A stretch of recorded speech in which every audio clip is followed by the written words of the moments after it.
जय हिंद साथियों, मैं फिर से आपके अपने YouTube चैनल मोटिवेशनल मंदिर में आपका स्वागत करता हूं। हम लोग 2024 की तैयारी में लगे हुए हैं। बिहार बोर्ड मैट्रिक की है ना, क्लास टेंथ के लिए, ठीक ना। तो मैथ की ये क्लास जो है आपके सामने लाया हूं और इससे पहले जो है 50 क्वेश्चन जो है ऑलरेडी हो चुकी हैं और वास्तविक संख्या का है चैप्टर बाय चैप्टर। यहाँ पे ऑब्जेक्टिव क्वेश्चन जितने भी आई है सभी का यहाँ पे अच्छे से एक्सप्लेन करवाया जा रहा है और मुझे उम्मीद होगी कि आपको वीडियो ज़रूर पसंद आएगी। आप देखिए, और आप लोग जब बैठते हो पढ़ने के लिए, वीडियो जब देख रहे हो तो आप सिर्फ वीडियो मत देखें, कॉपी कलम ले लें और एक नंबर जैसे यहाँ से स्टार्ट करिए 51, 52, 53, 54 जो भी हो, एक लाइन से पहले कॉपी में नंबरिंग कर लीजिए और आप अपने स्तर से हर एक क्वेश्चन का जवाब दीजिए और फिर मेरे दिए हुए आंसर को मिलाइए कि आपने गलत बनाया सही बनाया। ठीक है, अगर गलत बन रही है तो आप देखिए कि क्यों गलत बन रही है, उसका एक्सप्लेनेशन हम यहाँ पे दे रहे हैं, आप उसे सीखिए। ठीक ना, चलिए तो बढ़ते हैं क्वेश्चन नंबर 51 की तरफ। साथियों, क्वेश्चन हमारे पास है कि दो धनात्मक पूर्णांक ए और बी है। दो धनात्मक पूर्णांक ए और बी है और Q और R जो है अद्वितीय पूर्ण संख्या है। ठीक है, अद्वितीय पूर्ण संख्या है, तो इनमें से कौन सा सही होगा। दोस्तों ये पाइथागोरस बोल रहा हूँ, ये थेस और यूक्लिड विभाजन प्रमेय, ठीक है, उसका यहाँ पे हम लोग यूज करेंगे। ठीक है, पता नहीं क्या क्या भी बोला जा रहा है। ठीक है, तो दो धनात्मक पूर्णांक ए और बी और Q और R अद्वितीय पूर्ण संख्या है, तो इनमें से कौन सा सही होगा। तो यूक्लिड विभाजन प्रमेय का आप देख सकते हैं, उस पे बेसिस पे है। ठीक है, तो आप लोग जानते हैं कि A बराबर BQ प्लस R जो होता है ना, यूक्लिड विभाजन प्रमेय का होता है। इसमें से देख लीजिए कौन सा सेटअप हो रहा है। A बराबर BQ plus R, option number A जो है बिल्कुल सही है। क्वेश्चन नंबर 52 की तरफ हम लोग बढ़ते हैं साथियों। क्वेश्चन नंबर 52 है, यदि C बराबर DQ प्लस R दिया हुआ है, ठीक है, और बोलता है कि D जो है, R जो है वो 0 से बड़ा या 0 के बराबर लेकिन D से छोटा है और R बराबर 0 होगा, तो HCF का मान बताइए। साथियों इसको आप ऐसे कर लीजिए, ठीक है, और ऐसे देखिए आंसर तो डायरेक्ट यहाँ पे आपको मिल जाता है। जब R 0 होता है तो यहाँ पे ये वाला आंसर मिल जाता है, लेकिन फिर भी चलिए इसे समझ लेते हैं। C जो है दोस्तों बीच में यहाँ पे आ जाएगा, Q जो है यहाँ पे आ जाएगा और D जो है यहाँ पे आ जाएगा और R यहाँ। जब R 0 होता है साथियों तो यहाँ वाला जो होता है वो क्या होता है, HCF होता है। और नहीं तो फिर ये C बराबर DQ प्लस R, जब R का वैल्यू 0 होता है तो ये D जो होता है वो क्या होता है, HCF होता है। ठीक है, तो यहाँ पे यदि C बराबर DQ प्लस R है तो R बराबर 0 हो, तो बताइए इसमें HCF कौन सा हो जाएगा, तो D, यानी ऑप्शन नंबर ए जो है हमारा बिल्कुल सही जवाब है। ठीक है साथियों, चलिए अब आगे बढ़ते हैं क्वेश्चन नंबर 53 की तरफ हम लोग। दोस्तों क्वेश्चन नंबर 53 कहता है कि किसी परमेय संख्या है ना, कोई एक परमेय संख्या हमारे पास क्या है, P बटा Q है, जहाँ पे Q नॉट इक्वल टू 0 है, तो दशमलव प्रसार शांत होगा, है ना। P बाई Q दिया गया है परमेय संख्या और पूछा कि ये दशमलव प्रसार शांत होगा, तो पूछा है कब होगा, यदि Q का गुणनखंडन इनमें से कौन सा होगा। ठीक है, तो याद कीजिए दोस्तों, हम बता चुके हैं कि अगर शांत होने का कंडीशन बताया गया है कि हर जो होता है, अगर P बाई Q हमारे पास परमेय संख्या है, Q जो है, Q का गुणनखंड जो होना चाहिए वो 2 का पावर m गुने 5 का पावर n के रूप का होना चाहिए।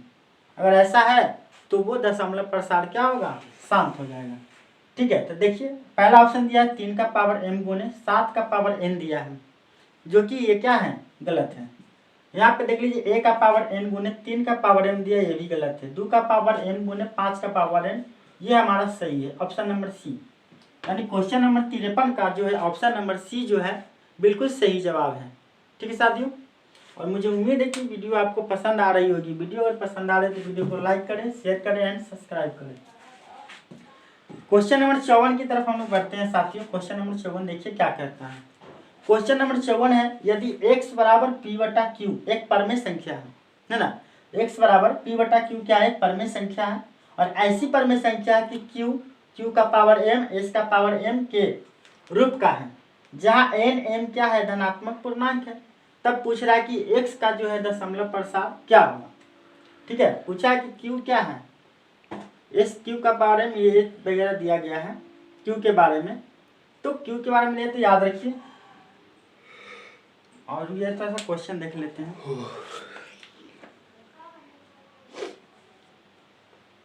तो 1 नंबर क्वेश्चन में क्या है, क्यू जो है क्यू के पावर एन और एन लगाते हैं,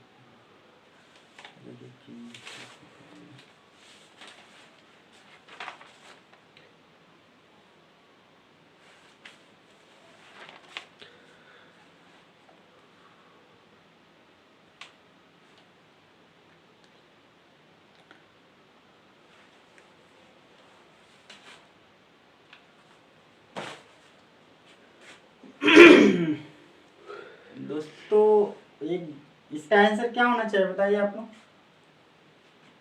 क्यू का मान जो है सिर्फ 2 का पावर m गुने 5 का पावर n रहेगा, तभी हम लोग उसको शांत कह सकते हैं दोस्तों। अगर इसके अलावा अगर कुछ भी आता है तो फिर वो क्या हो जाएगा दोस्तों, अशांत हो जाएगा। तो आप यहाँ बताइए कि क्यू जो है क्यू का पावर m एस का पावर m के रूप का है, तो बताइए शांत होना चाहिए कि नहीं, अशांत होना चाहिए। ठीक है, तब ये क्या हो जाएगा दोस्तों, अशांत हो जाएगा। क्यों? क्योंकि शांत होने के लिए 2 का पावर n और 5 का पावर n होना जरूरी है। ठीक है, चलिए फिर आगे की तरफ हम लोग बढ़ते हैं। क्वेश्चन नंबर 55 कहता है x बराबर पी वाई क्यू एक परमेय संख्या इस प्रकार है कि 2q अभाज्य गुणनखंडन, ठीक है, 2 का पावर m गुने 5 के पावर n के रूप का नहीं है, जहाँ n m क्या है, ऋणात्मक पूर्णांक है, तब x का दशमलव प्रसार क्या हो। दोस्तों याद रखना है, शांत के लिए हमेशा याद रखना है, जब भी वो शांत होगा 2 का पावर m गुने 5 का पावर n होना चाहिए। ठीक है, नहीं तो फिर वो शांत नहीं होगा, इसी के रूप का हमेशा होना चाहिए। लेकिन यहाँ पे बोला है कि इसके रूप का नहीं है, इसके रूप का नहीं है, तो जाहिर सी बात क्या है दोस्तों, वो अशांत हो जाएगा, यानी ऑप्शन नंबर बी बिल्कुल सही है।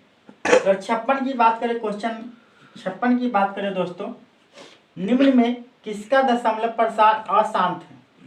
दोस्तों अशांत पूछा है, तो याद रखिएगा शांत के लिए 2 का पावर m गुणे 5 का पावर n के रूप का होना चाहिए, तो वो शांत होगा, नहीं तो फिर वो अशांत होगा। तो अगर ऑप्शन ए की बात करते हैं दोस्तों, तो ये काट पीट कीजिए, पहले काटा पीटी करेंगे तो इतना ही का इतना ही आएगा, ये इससे ज़्यादा काटा पीटी नहीं होगा। यानी 8 का क्यूब क्या, 8 का जब गुणनखंड करते हैं दोस्तों तो 2 का पावर 3 आ जाएगा। बताइए तो ये क्या है, शांत है, जबकि हमको क्या खोजना है, अशांत खोजना है। अगर यहाँ पे देख सकते हैं दोस्तों, यहाँ पे मान लीजिए कुछ रहेगा ये, तो सी नंबर का देखिए कि 2 के पावर m गुने 5 के पावर m के रूप का है, मतलब ये भी क्या है दोस्तों, ये भी शांत है। अगर इसकी बात करते हैं दोस्तों तो 85/50 है, इसको 5 से काटते हैं तो 17×5 हो जाएगा, 17×85, और इसको 5 से काटेगा तो 10, और इसका गुणनखंड कीजिएगा तो 2 गुने 5, यानी ये भी 2 के पावर m और 5 के पावर n के रूप का है। इसका मतलब ये भी क्या है दोस्तों, ये भी शांत है। तो हमसे पूछा है अशांत कौन होगा, तो देख लीजिए ऑप्शन नंबर बी जो है अशांत होगा, यानी यही क्वेश्चन नंबर 56 का जो है आंसर हो जाएगी। ठीक है, चलिए आगे हम लोग बढ़ते हैं क्वेश्चन नंबर 57 की तरफ। दोस्तों ये क्वेश्चन हम लोग खूब बना चुके हैं, है ना, बहुत सारे। अगर इसको देखिए थ्री का रेकरिंग लिखा हुआ है, इसका मतलब इसको डायरेक्ट 3 पर रेकरिंग लिख सकते हैं। इसको क्या करना है, x मान लेना है, समीकरण 1, फिर 10 से गुना कर देंगे इसको, तो 3.3 रेकरिंग आ जाए। इसको समीकरण 2 मान लीजिए, पूरा एक्सप्लेन करके पहले से बता दिया गया ऑलरेडी। ठीक है, तो क्या करना है, इसको इसमें से घटा दीजिए। ठीक, तो बताए 10 में से x गया जाएगा तो 9 बचेगा, 9x, और ये देखिए ये वाला खत्म, इसको घटाए तो 3 आ जाएगा। x बराबर क्या हो जाएगा, 3/9 हो जाएगा दोस्तों। काट पीट कीजिएगा तो x बराबर क्या आ जाएगा, x बराबर 1/3 आ जाएगा। ठीक है, तो देख लीजिए ऑप्शन कौन सा सही है, पहला ही ऑप्शन हमारा सही हो गया, 1/3। ठीक है, मुझे उम्मीद है कि वीडियो आपको पसंद आ रही है। वीडियो को पसंद आ रही है तो वीडियो को लाइक करें, शेयर करें, सब्सक्राइब करें, ठीक है, जिससे कि ऐसे ही मज़ेदार क्वेश्चंस जो है मैं आपके सामने ला सकूं, ठीक है। और शेयर कीजिए कि वैसे साथी जिनके पास ये सब वीडियो नहीं पहुंच रहे उनके पास भी पहुंच जाए, ठीक ना। चलिए क्वेश्चन नंबर 58 की तरफ हम लोग बढ़ते हैं दोस्तों। क्वेश्चन नंबर 58 देखिए क्या कहता कि किसी प्राकृत संख्या n के लिए, मतलब n क्या है, कोई प्राकृत संख्या है, के लिए 6 के पावर n का अंक जो है 0 पर समाप्त हो सकती है या नहीं हो सकती है, क्या होगा नहीं, इसके बारे में हम लोग बात करेंगे। तो कहता है कि 6 का पावर n लेना है और n के जगह पे क्या रख सकते हैं मान 1 2 3 4 5। क्यों? क्योंकि हमसे पूछा, हम कहा गया क्वेश्चन कि n जो है वो क्या है, प्राकृत संख्या है। n क्या है, प्राकृत संख्या है, ठीक है। तो यहाँ पे एक मान रख करके देख लीजिए, अगर 6 का पावर 1 रखते हैं तो आंसर 6 आएगा दोस्तों। अगर यहाँ पे 2 रखते हैं तो 6 का पावर 2 करेंगे तो क्या आ जाएगा 36। अगर 3 रखेंगे दोस्तों तो इसको गुना कर कीजिएगा तो शायद 216 आ जाएगा। अगर 4 कीजिएगा दोस्तों तो लास्ट में फिर 6 से गुना करेंगे तो 6 ही आएगा। और 5 भी रखिएगा तो दोस्तों फिर लास्ट में 6 से गुना करना पड़ता है।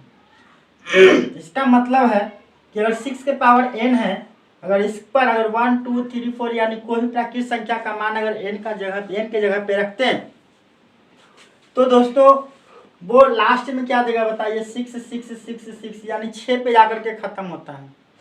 लेकिन क्वेश्चन में क्या बोला है कि किसी प्राकृत संख्या n के लिए संख्या 6 का पावर n अंक जो है 0 पर समाप्त हो सकती है नहीं।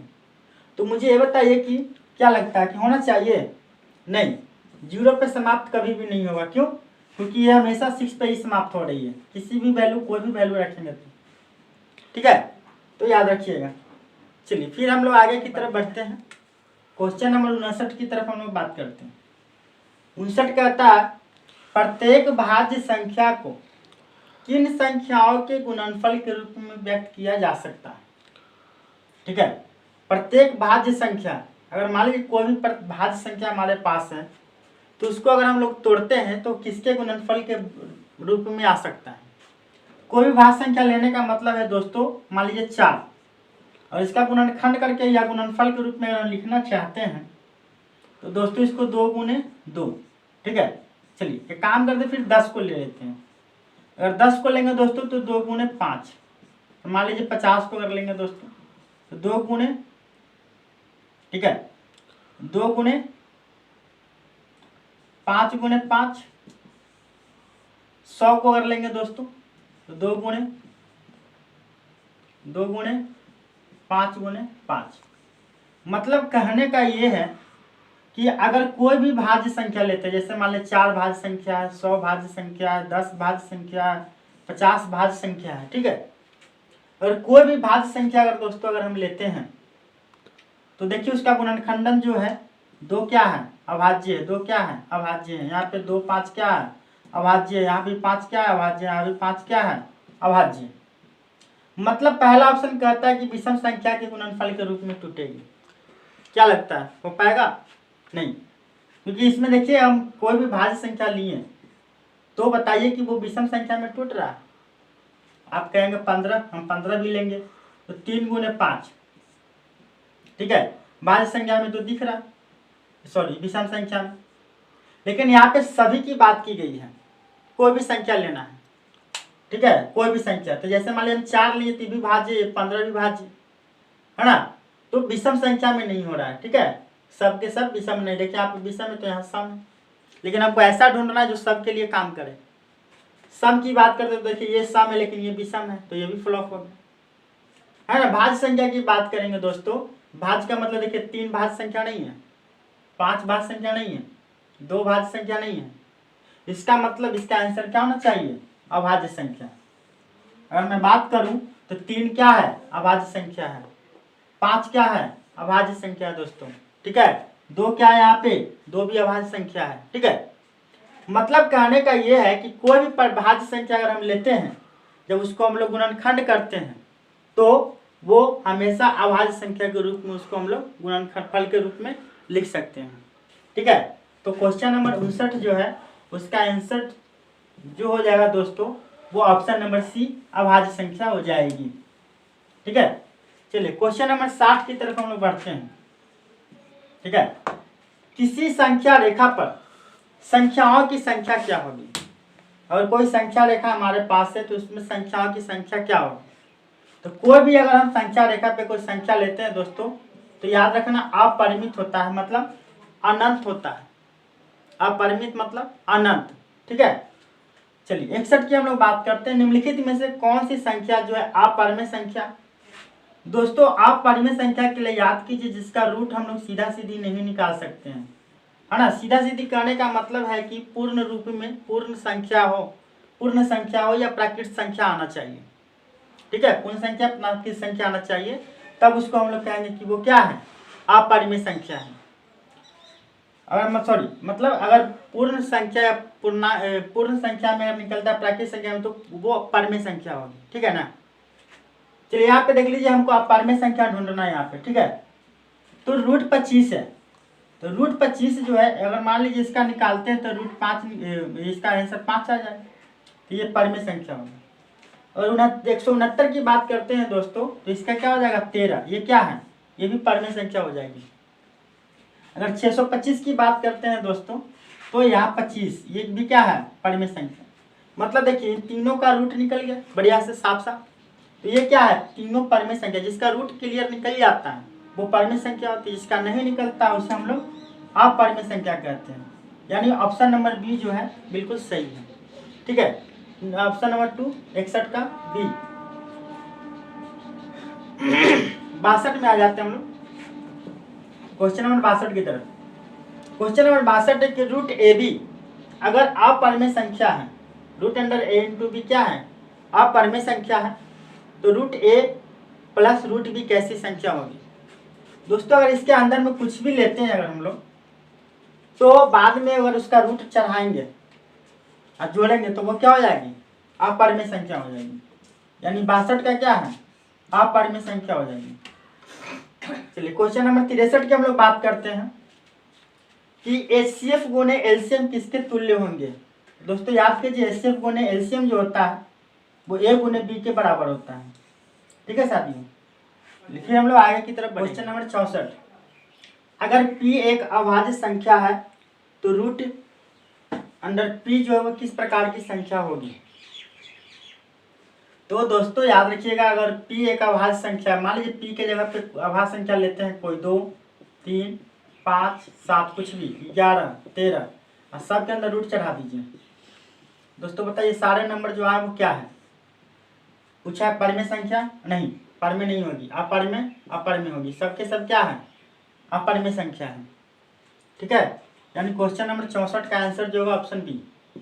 65 में आ जाते हैं, एक परमेय और एक अपरमेय संख्या का योग क्या होगा। दोस्तों कहता है कि परमेय संख्या होना चाहिए और इसके जोड़ क्या होना चाहिए, अपरमेय संख्या। जब दोनों को जोड़ेंगे तो पूछा कि क्या आएगा। और परमेय कुछ भी लेते हैं 3 या अपरमेय लेते हैं √2, दोस्तों ये क्या है, परमेय संख्या होगी, नहीं अपरमेय संख्या होगी। यानी ऑप्शन नंबर बी बिल्कुल सही है। क्वेश्चन नंबर 65 का ऑप्शन बी अपरमेय संख्या बिल्कुल सही है। क्वेश्चन नंबर 66 है दोस्तों, एक शून्येतर परमेय संख्या और अपरमेय संख्या का गुणनफल या भागफल क्या हो सकता है। दोस्तों शून्येतर का मतलब होता है कि शून्य नहीं होना चाहिए। तो परमेय संख्या ले लीजिए, मान लीजिए 3, एक अपरमेय संख्या ले लीजिए, उसका गुना कीजिए। ठीक है, और या इसको भागा कीजिए। तो दोस्तों याद रखिएगा ये सब के सब क्या आएंगे, अपरमेय संख्या। यानी क्वेश्चन नंबर 66 का ऑप्शन नंबर सी। दोस्तों याद रखिएगा कि परमेय के साथ अपरमेय का जोड़ कीजिए, उसका घटाव कीजिए, उसका गुना कीजिए, उसका भागा कीजिए, हमेशा आंसर क्या देगा, अपरमेय संख्या देगी। ठीक है, अगला है निम्नलिखित में से पाई का मान क्या होगा, या पाई क्या है, परमेय अपरमेय ए और बी या नॉट। तो दोस्तों याद रखिएगा निम्नलिखित में से पाई जो है वो एक अपरमेय संख्या है, यानी option number B. Question number 67 का ऑप्शन नंबर बी बिल्कुल सही है। 68 नंबर क्वेश्चन है दोस्तों कि निम्नलिखित में परिमेय संख्या कौन है। परिमेय पूछा है, परिमेय मतलब जिसका रूट निकल जाए बढ़िया से, ठीक है, जिसका रूट बढ़िया से निकल जाए उसे परिमेय संख्या कहेंगे दोस्तों। तो देखिए रूट 49 का क्या होता है 7, 64 का होता है 8, यानी 7/8, ये हमारा आंसर हो जाएगा। क्वेश्चन नंबर 68 का ऑप्शन नंबर ए बिल्कुल सही है। बी को देख लीजिए, इसका निकलेगा लेकिन 91 का नहीं निकलेगा, 31 और 51 का भी नहीं निकलेगा, और 49 का निकलेगा लेकिन 101 का नहीं निकलेगा, ठीक है। तो क्वेश्चन नंबर 68 का ऑप्शन ए बिल्कुल सही है, ठीक है। 69 का देख लीजिए, निम्न में से अपरिमेय संख्या कौन है साथियों। तो याद रखिएगा अपरिमेय संख्या मतलब जिसका रूट नहीं निकलेगा। देखिए रूट 9 3 आएगा, रूट 20 इसका नहीं निकलेगा, 25 का निकाल सकते हैं 5, 49 का निकाल सकते हैं 7, यानी जिसका रूट नहीं निकला वो क्या है वो अपरिमेय संख्या। यानी क्वेश्चन नंबर 69 का जो है ऑप्शन बी बिल्कुल सही है, ठीक है। चलिए 70 की तरफ आते हैं। इनमें कौन सी संख्या जो है अपरिमेय संख्या होगी दोस्तों। तो अपरिमेय संख्या पूछा है मतलब इसका रूट नहीं निकलेगा। 36 का निकालेंगे तो दोस्तों 6 आएगा, 64 का निकालेंगे तो दोस्तों 8 आएगा, निकल गया आराम से। इसका दोस्तों 1 का 1 आता है, 81 का 9 आएगा, इसका भी निकल गया रूट। इसका देखिए -9 पहले से 49 का 7 ये भी निकल गया, यानी ऑप्शन नंबर सी जो है वो नहीं निकला। यानी 70 का जो ऑप्शन नंबर सी रूट 3/5 बिल्कुल सही है आंसर। दोस्तों अगर वीडियो पसंद आ रही है तो वीडियो को लाइक करें, शेयर करें एंड सब्सक्राइब करें, ठीक है। धन्यवाद।